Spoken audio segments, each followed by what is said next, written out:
Hello everyone, welcome to Fantasy Recaps Family. Today we're going to see an American epic war adventure film from 2004 titled Troy. Spoilers ahead, watch out and take care. The movie opens showing the map of Greece and Troy. After a decade of warfare, Agamemnon, who is the king of Mycenae, defeated all other kingdoms in Greece and made an alliance with them. Defeated kings can have their throne, but their army should fight for him whenever he calls. Only Thessaly remains unconquered. Agamemnon and his army are in Thessaly's battlefield. Thessaly's king asks Agamemnon to remove his army from his land. Agamemnon said he wants Thessaly's soldiers to fight for him. Thessaly's king said it will never happen. Agamemnon said he doesn't want large massacre and said they can settle the war by letting the best fighter from each army fight. If Thessaly's warrior won, Agamemnon agreed to leave, and if Agamemnon's warrior won, Thessaly would be under his command. Thessaly's king agrees and calls his best warrior. He was 8 feet tall and looks like a monster. Agamemnon calls Achilles, who is the greatest undefeated warrior ever born, but he didn't show up. Thessaly's men begin to laugh. Achilles didn't come to war, so they send a little boy to call him. The boy goes to his tent and sees Achilles sleeping naked with some women. He tells Achilles that the king wants to see him and said the soldiers are waiting for him. Achilles wakes up, suits for the war, and climbs on his horse. When he came to the battlefield, the whole of Greece's army cheers for him. The monster of a man throws many spears at him. Achilles shielded himself from the spears. When he reached him, Achilles jumped and stabbed his sword into his neck and killed him within a second. The whole of Greece's army cheered for him again. Thessaly's king is amazed by Achilles and says he'll remember his name and gave his scepter to Achilles and asks him to give it to his king. Achilles says Agamemnon is not his king. He fought only to save his soldiers and left the battlefield. Now Agamemnon has the whole Greece army under his control. On the next scene, Menelaus, who is the king of Sparta, also younger brother of Agamemnon, became tired of war and organized a peace party with Troy. Troy's elder prince, Hector, who is one of the best warriors in Troy, and younger prince Paris attends the party. They celebrated it with drinks and dance. Menelaus introduces his wife, Helen, who is the most beautiful woman in the world, to Troy's prince. It seems he doesn't love Helen, he married her only for pride and beauty. While the party was going, Paris follows Helen to her room. It seems they were in a sexual relationship for a couple of days and had sex many times. Helen is sad because Paris is returning to Troy the next day. Paris gives her a necklace and promises to take her with him. Hector notices this and said they came here for peace, but loving Helen will endanger Troy. He also said he'll kill him if he brings danger to Troy. Paris didn't say a word and went to sleep. The next day, Troy's people left Sparta and sailed in the ocean. Paris asks Hector whether he protects him against any enemy. Hector asks what he did wrong. Paris shows Helen to Hector. It seems he hid Helen in the ship before they began to sail. Hector was shocked and asked the soldiers to turn the ship around. Paris asked to stop and said he loves Helen. Hector said their father struggled for 10 years to bring peace and said Greece will burn Troy for Helen. Paris said if they leave Helen in Sparta, he will go with her and die fighting. Hector had no other option and turned their ship towards Troy. Menelaus finds Helen left with Paris. He goes to Agamemnon and said he wants Helen back to kill her in his hands. Agamemnon, who is waiting to conquer Troy, uses this situation and declares a war on Troy. Agamemnon unites all the Greece's soldiers to fight Troy. His army commander, Namednestor, said Troy's castle walls are unbreakable and it's impossible to enter Troy. He also said an undefeatable warrior named Hector is commanding Troy's army, so they need Achilles to win him. Agamemnon said Achilles can't be controlled. Nestor said they need a greatest warrior to win the greatest war. King agrees and sends Odysseus, who is the king of Ithaca, and also a best friend of Achilles, to convince him to participate in the war. On the next scene, Achilles is giving training to his cousin named Patroclus. Patroclus wishes to become a great warrior like Achilles. Odysseus arrives there and tells him about Agamemnon's request. Achilles says he will not fight for him. Odysseus asks him to fight for Greece. Still, Achilles said Troy never harmed him. Odysseus asked him to fight for his honor and said, "The war will never be forgotten and the heroes will be remembered forever." Achilles goes to his mother, Goddess, and says about the war. She said if he stays there, he will have a peaceful life with his family, but his name will be lost after some generations, and if he participates in war, he will be glorified and his name will be remembered forever. She also said he will die in Troy, and asks him to choose his fate. Achilles agrees to fight. Thousands of ships are sailing across the sea to Troy. In Troy, the king Priam and his people are celebrating the return of their prince. Priam hugs their sons. Paris introduces Helen to him. Priam praises her beauty and invites her. Hector's wife receives him and shows their child, telling that he is grown. Hector's cousin, named Bresis, a beautiful priestess, also welcomed him. She chose her life to serve God. Priam is an extreme believer of sun god Apollo, and he will agree to anything said by their astrologer. Hector asked Priam to send Helen back to avoid the war. Priam said that Paris loves her and said their walls will protect them. In the next morning, Bresis is worshipping in the temple, which is outside of the castle. Troy's castle is built on a seashore. Soldiers begin to fortify the coast. Agamemnon's ships arrive there. A warning bell is ringing in Troy. All of the women and their children locked themselves in their houses. Men and soldiers got ready for the war. Hector suits himself and leads his men to fight for Troy. Agamemnon's ship arrives there and waits to devise a plan to attack the Trojans. But Achilles' ship with 50 of his soldiers goes towards the seashore. Agamemnon shouts at them to stop, but Achilles continues. Achilles said they came here to fight, and they should prove their bravery on the battlefield. His cousin Patroclus also prepared to fight, but Achilles asked him to guard the ship. They reached the seashore and jumped out of the ship and begin to fight with Trojans.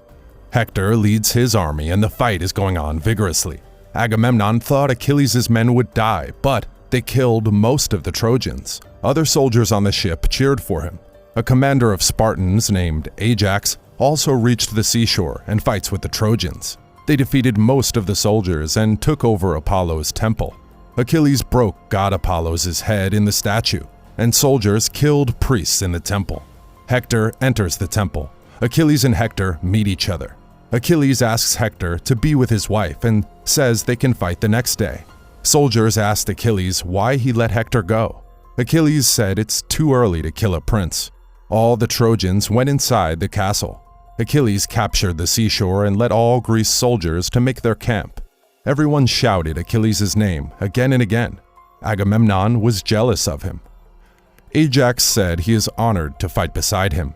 It seems they abducted Bresis from the temple. She looks really sad. Achilles asked her name. She says Apollo will have his vengeance. Achilles said maybe he is afraid of him. He realizes she is from royalty and likes her. He asks her not to fear him. A soldier came there and says Agamemnon wants to see him.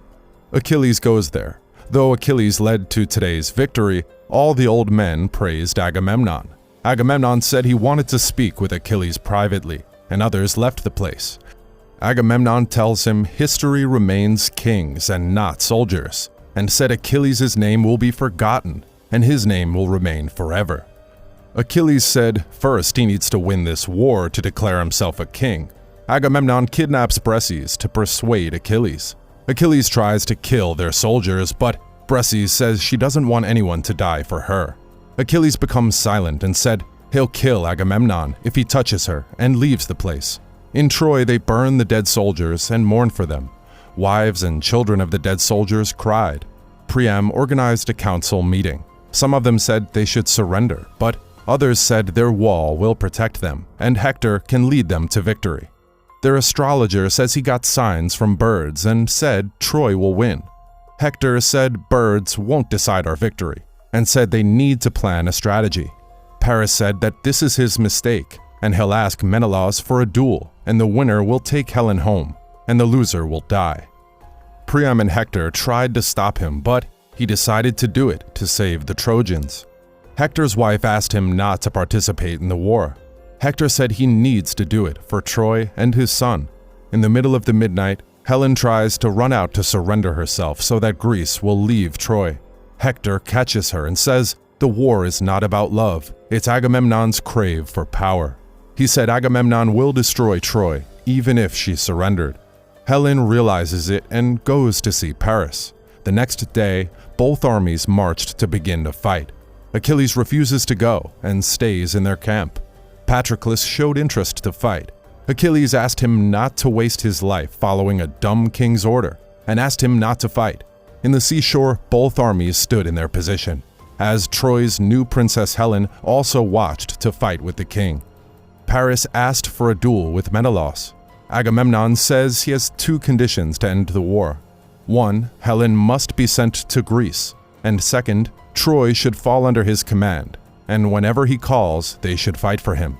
Hector says no, son of Troy will not fight for him. Menelaus convinced Agamemnon and agrees to the duel, and both of them begin to fight. Initially, Paris seems to win the battle, but later Menelaus overtakes and defeats Paris.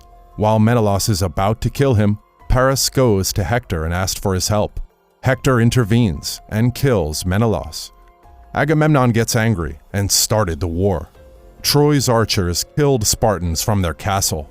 Hector bravely strategizes around their army and kills many Greek soldiers. Agamemnon led his army without any perfect plan. Without Achilles to lead them, the Greeks failed and a lot of soldiers died. Hector fought with Ajax and killed him. Odysseus understands the situation and insists to retreat their army. Agamemnon had no other option and did the same. In night, Greeks returned to the battlefield to collect their soldiers' bodies. Agamemnon burned his brother with tears and said he'll burn Troy to dust. Odysseus insists Agamemnon to return home, saying they don't need Helen since Menelaus is dead. Agamemnon says he wants to take over Troy.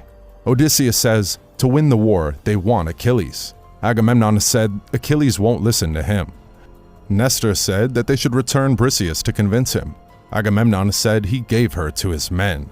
While soldiers try to abuse her, Achilles defeats them and saves her. He takes her to camp and feeds her. Both of them discuss a lot about gods. At midnight, Briseis places a knife in Achilles' neck and tries to stab him. But it ends in romance and they had sex together. They began to love each other. The next morning, Odysseus requests Achilles to fight for his men. Achilles says he's not willing to fight and says he'll return to Greece tomorrow morning. In Troy, the council members decide to attack the Greeks again so that they'll leave Troy. The astrologer also said it's the right thing to do. God Apollo wants revenge. Hector said it is a mistake, but the king ordered them to attack at night. On the seashore, Achilles and his men are preparing their ship to return. Achilles and Briseis have a strong relationship and decide to live together. At midnight, Troy began to attack the Greeks. They threw fireballs, arrows, and cannons and started to destroy the Greeks' camp. Hector just watched this. Odysseus and other soldiers united and marched their soldiers to attack the Trojans. Suddenly, they saw Achilles arriving there with armor and his men. All the Greeks cheered and began to fight. The sun rises and the fight continues. The fight is so violent and both of them fight vigorously. Hector confronts Achilles and both of them begin to fight. All others stopped their fight and watched them. Both of the armies are waiting to see their champion winning. Suddenly, Hector stabs in the neck and kills Achilles. All the Greeks and Odysseus are shocked to see this. They don't believe Achilles is dying. Hector removes his helmet and is shocked. It is not Achilles, it is his cousin, Patroclus. It seems he wears Achilles' armor, while Achilles was sleeping and leads his army. While Patroclus was dying, Hector felt guilty and killed him since he couldn't bear the pain. Hector said it's enough for one day to Odysseus. Odysseus agrees and both armies return to their place. Greeks woke Achilles and told him what happened. Achilles got angry and shouted and decided to kill Hector. He burnt his body with all due respect. Hector realizes that Achilles will kill him. So he showed a secret tunnel to his wife and asked her to help women and children to escape if he died in the war. He asked her to save his son and asked her to be safe. Paris practiced to participate in the war. The next day, both Achilles and Hector get ready for the war and suit themselves. Achilles came to the castle and shouted Hector's name again and again. Hector speaks with his father, his brother, wife, and all other men and goes out to fight with Achilles. Achilles removes his helmet and tells Hector he must know who he is fighting. Hector removes his helmet and said he thought it was him yesterday. Achilles swears to kill him, and both of them begin to fight. They fight valiantly with spears and swords. At first, Hector has the advantage, but after a big fight, Achilles killed him with his sword. He tied his body to his chariot and dragged him to his camp. King Priam, Hector's wife, and all of them cried. In the midnight, King Priam sneaks into Achilles' camp and pleased him to give Hector's body for a proper burial. Achilles felt pity for him and gave his body. He also said no Greek will attack them in the next 12 days, and asked Priam to give honor to his prince for 12 days. Briseis is unhappy with Achilles since he killed Hector and returns to Troy with Priam. Agamemnon hears about this and gets angry. He plans to kill everyone in Troy. In Troy, Priam, Briseis, and other royal family members mourn for Hector. Since Troy's walls are unbreakable, Agamemnon built a big wooden horse and hid some soldiers inside it. Achilles asked his soldiers to forgive him for his previous actions and asked them to return home safely. Most of the soldiers hid beside the castle. After 12 days, Troy people came to the seashore and saw no one except a big wooden horse. Priam sees the horse and asks what it is. Paris said they should burn it, but the astrologer said it's the symbol of victory and they should take it inside Troy as a gift. Priam agreed to the astrologer's words and dragged it inside Troy. Everyone in Troy cheers for them. They celebrated it as their victory till night and went to sleep. At midnight, Odysseus and the soldiers open the wooden parts of the horse and come out. Silently, they killed the soldiers who guarded the main door and opened it and gave a fire signal. All the soldiers who hid on the backside of the castle entered into Troy and destroyed each and every house. They killed most of the men and raped their wives. Achilles mingled with them to save Briseis. The whole city began to burn, and everyone screamed out of pain and fear. Priam watches this and cried, realizing it was his mistake. Hector's wife brings some women and children through the tunnel. Helen also followed them. Helen pleads with Paris to come with her, but Paris kisses her and goes to save Priam. Odysseus kills the astrologer and destroys the temple. Agamemnon killed Priam and tried to kill Briseis, but she stabbed him in his neck. Achilles arrived there and slaughtered other soldiers. He hugged Briseis. Suddenly, Paris comes there and begins to shoot arrows at him. One of the arrows tore his foot, which is meant to be his weak point. Briseis pleads with Paris to stop, but he continued to shoot arrows. Achilles realizes it's time for him to die and doesn't fight back.